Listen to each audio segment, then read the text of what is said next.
Tshisekedi doit déclarer officiellement Kagame et le Rwanda attaquent la RDC. La tension entre le Rwanda et la République démocratique du Congo, RDC, est proche du point de rupture. La direction de la RDC, sous Félix Tshisekedi, doit aborder une question cruciale. Il est temps d'appeler les choses par leur nom. Au lieu de blâmer le groupe rebelle M23, la RDC devrait déclarer clairement que Paul Kagame et le Rwanda sont les forces derrière les attaques et l'occupation des territoires congolais. L'histoire offre un avertissement clair.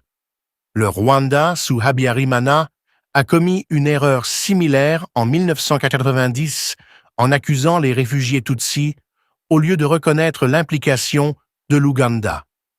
Maintenant que les enjeux sont plus élevés que jamais, que se passerait-il si Tshisekedi déclarait officiellement que la RDC est en guerre contre Paul Kagame et le Rwanda, plutôt que contre le M23?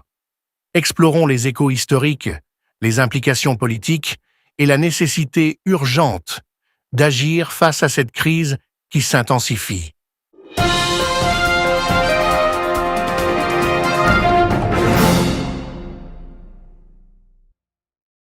Les aventures militaires de Paul Kagame en République démocratique du Congo, RDC, sont depuis longtemps une source d'instabilité régionale.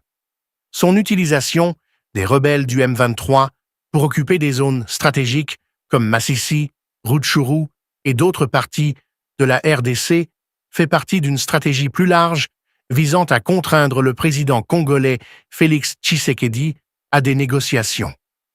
Cependant, cette tactique se révèle être une arme à double tranchant. Tshisekedi, à la différence de ses prédécesseurs, semble pleinement conscient des implications suicidaires d'une capitulation face aux exigences du Rwanda. Les plans de Kagame rencontrent de plus en plus de résistance, non seulement sur le champ de bataille, mais aussi dans les arènes diplomatiques et de l'opinion publique. La dépendance de Kagame envers les rebelles du M23 n'est pas un phénomène nouveau, mais une continuation de son agenda plus large de contrôle des territoires riches en minerais de l'Est de la RDC. L'occupation des territoires congolais est plus symbolique que stratégique, visant à projeter une image de force et à contraindre Tshisekedi à des concessions diplomatiques. Pourtant, cette stratégie est défaillante. Kagame sous-estime la détermination croissante des Congolais, ainsi que celle de la direction et de l'armée de la RDC à résister aux pressions extérieures. Cette situation rappelle de manière frappante la guerre de Kagame contre l'ancien président du Rwanda, Juvenal Habyarimana, au début des années 1990. À l'époque, le Front patriotique rwandais, FPR, dirigé par Kagame, s'appuyait sur le soutien de l'Ouganda pour mener sa guerre. L'échec d'Habyarimana à exposer publiquement l'implication de l'Ouganda a permis à Kagame de maintenir une façade de légitimité. Aujourd'hui, Kagame se retrouve de l'autre côté de l'équation, avec la RDC qui accuse ouvertement le Rwanda d'être l'agresseur. Ce changement de narration expose la vulnérabilité de Kagame et sape sa crédibilité régionale. En 1990, l'ancien président du Rwanda, Juvenal Habyarimana, a commis une erreur critique en ne dénonçant pas le rôle de l'Ouganda dans le soutien au FPR.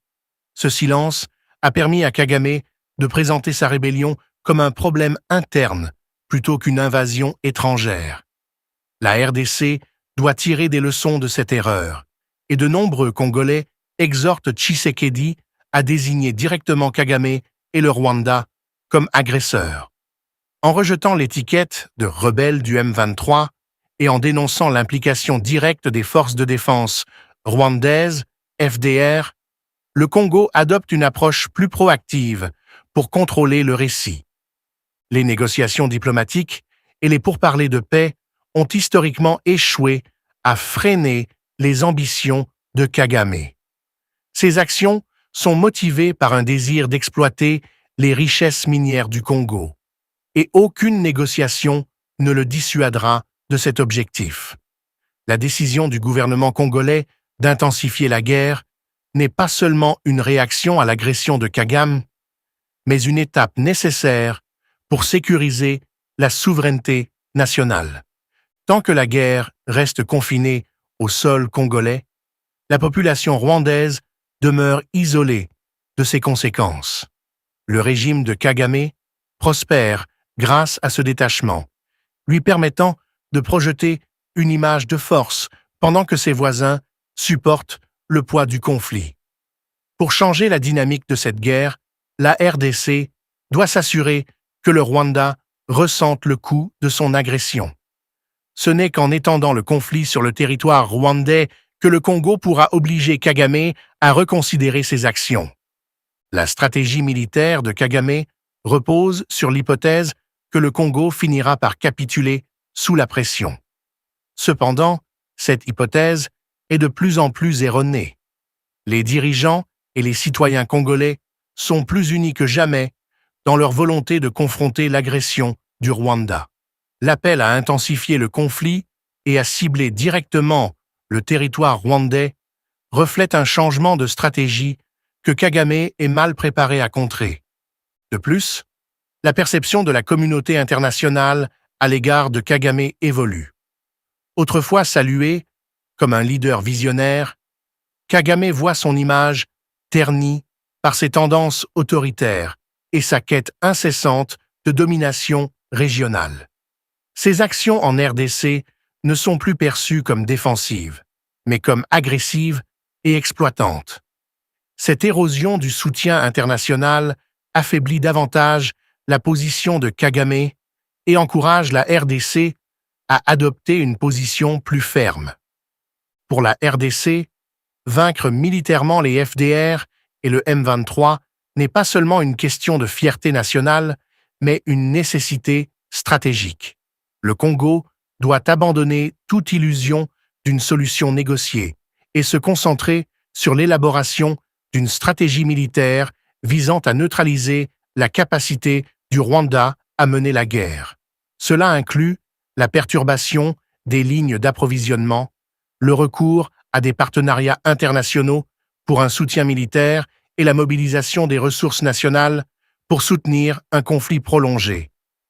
La RDC doit également intensifier ses efforts pour exposer le rôle du Rwanda dans le conflit sur la scène internationale, en mettant en lumière les violations des droits de l'homme et l'exploitation économique perpétrée par le régime de Kagame. Le Congo peut mobiliser un soutien mondial à sa cause. Le récit doit passer d'un conflit bilatéral à une lutte plus large contre la déstabilisation et l'exploitation régionale. Il est temps pour les dirigeants congolais de prendre des mesures décisives. Les souffrances endurées par la population congolaise ne peuvent être soulagées par des gestes diplomatiques vides ou des pourparlers de paix creux. Kagame et son régime ne répondront qu'au langage de la force. Il ne s'agit pas d'un appel à une agression imprudente, mais d'une escalade stratégique visant à modifier la dynamique du conflit. En portant la guerre aux portes du Rwanda, le Congo peut forcer Kagame à affronter les conséquences de ses actions.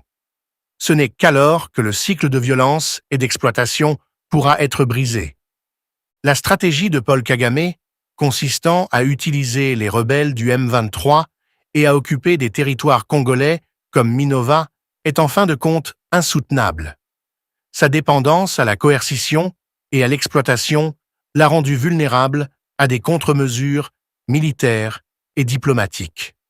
Le refus de la RDC de négocier et sa concentration sur une escalade militaire marquent un tournant dans ce conflit. Le chemin à venir sera difficile, mais le Congo a l'opportunité de redéfinir son avenir et de garantir sa souveraineté. En tirant les leçons des erreurs passées et en adoptant une stratégie plus agressive, la RDC peut enfin confronter le régime de Kagame et mettre fin à ses ambitions déstabilisatrices. Le message est clair, Le Congo ne cédera pas aux tactiques de Kagame et la lutte pour la souveraineté se poursuivra jusqu'à ce que justice soit rendue.